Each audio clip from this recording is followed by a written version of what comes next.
para entender exatamente já o já citado senador Eduardo Girão, ele que está em cima do lance em todos os principais temas, as bolas que estão quicando, e olha, bolas importantíssimas aí, realmente no jogo político em Brasília. Proponho que a gente ouça do próprio, agora sim se juntando a nós, senador Eduardo Girão, do Ceará. Olha só, pessoal, são muitas pautas aqui que estão nos holofotes do Congresso, né, senador? Bom dia, obrigado pela presença. Acho que você já... Agora sim, boa, deputado. Agora, eu gostaria de iniciar aqui essa discussão propondo que a gente lance luz aqui sobre o fim da reeleição, discussão danada em cima desse tão almejado fim, mas será que da forma certa? É isso que está posto, né? Tem uma divergência aí sobre duração de mandatos, unificação de datas, podem eventualmente atrasar essa votação no Senado Federal. O que você acha, senador? Como é que você está vendo isso? Vai adiante, não vai? Bom dia. Muito bom dia, André Marinho. Em primeiro lugar, parabéns aí pela condução do Morning Show, todos vocês que fazem parte, o Mano Ferreira, a Jess Peixoto, também a Ana Beatriz. Eu quero dizer que nós temos aí foi um nó no sistema que foi dado na última quarta-feira, né? Sabe aquelas coisas quando o cachimbo, a pessoa escorrega e cai o cachimbo? Foi isso que aconteceu. Os poderosos ali, vamos dizer, os senadores mas os líderes de grandes partidos deram uma cochilada e a gente conseguiu um acordo ali de quem fazia parte da Comissão de Constituição e Justiça, porque já havia tido pedido de vista, postergação, mas ali não deu para escapar. A gente conseguiu emplacar uma redução de 10 anos, que era o que o relator queria, para 5 anos de mandato para o senador, ou seja, igual a todos os outros cargos, porque dentro da proposta do fim da reeleição, que é um sonho para o Brasil, né? A pessoa já assume um mandato praticamente pensando em o que fazer e o que não fazer para não se desgastar, mesmo que precise tomar medidas austeras, mas não toma, porque ele quer continuar no poder pelo poder e não quer se desgastar com ninguém, né? Então, nós conseguimos dar um fim na reeleição, né, fazendo essa votação. Também uma coisa fantástica, que é a unificação dos pleitos para todos os cargos, ou seja, André e vocês que estão nos assistindo, acabar com aquela história de 2 em 2 anos ter eleição para tudo no Brasil, para eleição, e isso custa mais de 10 bi, B de bola aí de índio, fora a questão da previsibilidade, da falta de planejamento para quem vai fazer gestão pública. Então nós fizemos um golaço, não poderia ter sido melhor.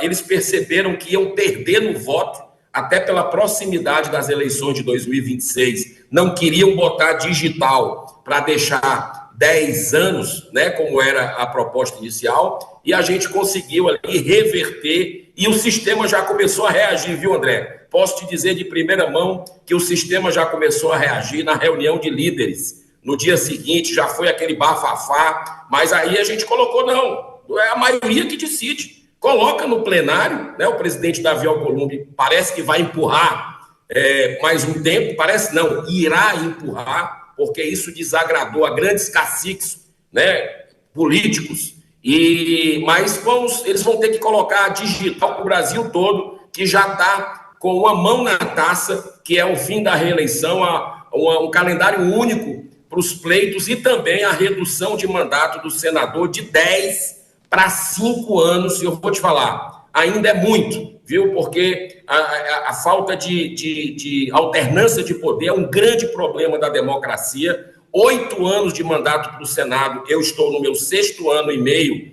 é muito tempo, é uma porta para acomodação, para você se render a um sistema. Pouca gente sabe, mas o senador tem quase 80 milhões de reais por ano para destinar para o seu estado. Se você multiplicar como eles queriam por 10, fora o orçamento secreto, André, que você sabe que existe muito, né? Você ia ter quase 1 bi na mão do senador. Como é que vai sair? Não sai nunca. É um mandato vitalício, 10 anos, podendo ser prorrogado por mais 10. O cara nunca vai sair do Senado. E isso é péssimo para a oxigenação da política. Então, nós conseguimos uma grande vitória, né? E esperamos ser confirmado no plenário, que a gente continue, como a Jess Peixoto falou, a gente continue mobilizando nas redes sociais, para que o presidente Davi Alcolumbre coloque em pauta e a verdade venha à tona na votação do plenário o quanto antes. Isso aí vem com o território, né, senador? Agora é o momento de saber, enfim, conter essa histeria.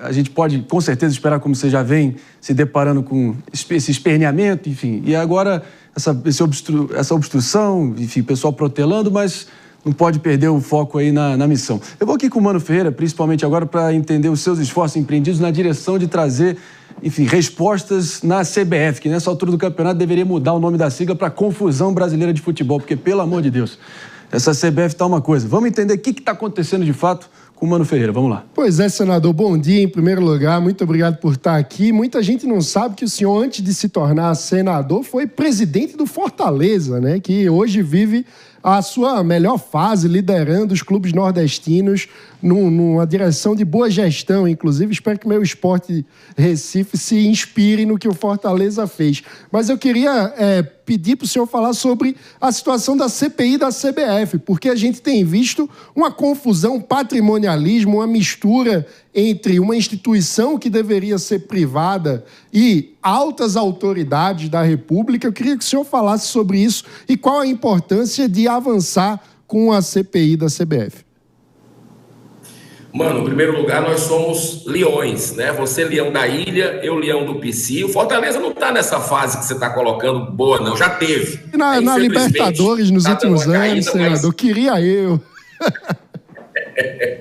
Faz parte, né? Agora, eu queria dizer para você o seguinte, que essa CPI da CBF, que nós conseguimos, aos 47 minutos do segundo tempo, na véspera da eleição da CBF, que foi ontem, eu consegui na sexta-feira as assinaturas para que a gente realizasse essa CPI. Vamos ver o Davi Alcolumbre, vou dar entrada essa semana, pedir para que ele leia essa CPI, que não precisa de uma reunião do Congresso, diferentemente da CPMI do INSS, que é aquela crueldade que está sendo feita com aposentados, com pensionistas aí, que pode deixar Lava Jato, Mensalão, Petrolão no chinelo, em termos de roubo, né?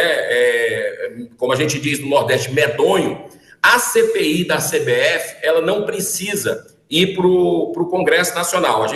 Basta o Davi Alcolumbre fazer uma leitura no plenário do Senado para a gente instalar. E olha, é uma entidade privada, mano, você sabe, né? A CBF, que movimenta bilhões e bilhões de dólares lá dentro, sem transparência nenhuma, e que o que me incomoda, e é meu dever, e os senadores, mais de 27, nós conseguimos um número superior ao necessário para abrir uma CPI, para ter o requerimento, eles entenderam comigo que essa relação do público com o privado, né, inclusive ministro do Supremo Tribunal Federal, que é sócio de um instituto de educação, o IDP, né, que é o ministro Gilmar Mendes, tendo aí um contrato com a CBF feito com cerca de 10 milhões de reais por ano, no momento em que é concedido, né, esse contrato já tem algum tempo, mas o ministro Gilmar Mendes concede uma liminar, cai para ele algo que estava na mão de outro ministro, né, que é o André Mendonça, que já estava com esse tipo de processo dentro da CBF. O ministro Barroso, numa DPF do PCdoB, passa para o Gilmar Mendes. Pelo histórico, tinha que passar para o André Mendonça, ninguém entendeu aquilo. E o ministro Gilmar Mendes, em vez de se declarar impedido, suspeito por ter um negócio da sua família, que inclusive seu filho parece estar à frente, em vez de fazer isso, ele concede a liminar para ficar o ex-presidente da CBF. Ontem teve uma eleição, que é trocar 6 por meia dúzia. Me parece, pelas reportagens que a gente viu de grandes veículos de comunicação, que vai ser mantida a influência do ministro na CBF, e isso aí eu acredito que é o hobby do brasileiro, é o lazer de milhões de pessoas, é a nossa paixão nacional. Não pode o STF mandar até nisso, porque dentro do Congresso O STF manda, desmanda. No país inteiro a gente está vendo uma insegurança jurídica, desrespeito à Constituição, gastos excessivos em tudo, mordomia, e o Brasil ainda tem que passar por esse tipo de vexame do seu esporte principal. Os senadores acreditam que precisa de uma investigação e nós vamos tentar fazer isso. Não é fácil, mas é necessário para passar o Brasil a limpo nesse aspecto também. Senador Eduardo Girão, senador pelo Ceará, obrigado demais pela presença aqui, sempre agregando, sempre esclarecendo e portas abertas, como o senhor sabe, sempre. Muito obrigado, André. Grande abraço a todos vocês. Parabéns pelo trabalho. Seguimos adiante aqui, agradecendo ao senador pelo tempo. E gostaria de ouvir aqui, Jess Peixoto, não tem outro jeito, né? Acho que talvez o principal, o tal novo presidente da CBF, o Samir Chaud, diretamente de Roraima, lembrando que Roraima só tem representantes de clubes ali na Série D do futebol, parece muito mais um interventor colocado pelos dois homens fortes do futebol brasileiro hoje em dia, né, Mano Ferreira, que de fato é o ministro do Supremo, Gilmar Mendes, e também o desembargador do Tribunal de Justiça do Rio, Luiz Sveiter, inclusive o Flávio Sveiter, que tem relação familiar com o Luiz Sveiter, assume a vice-presidência na chapa única de novo.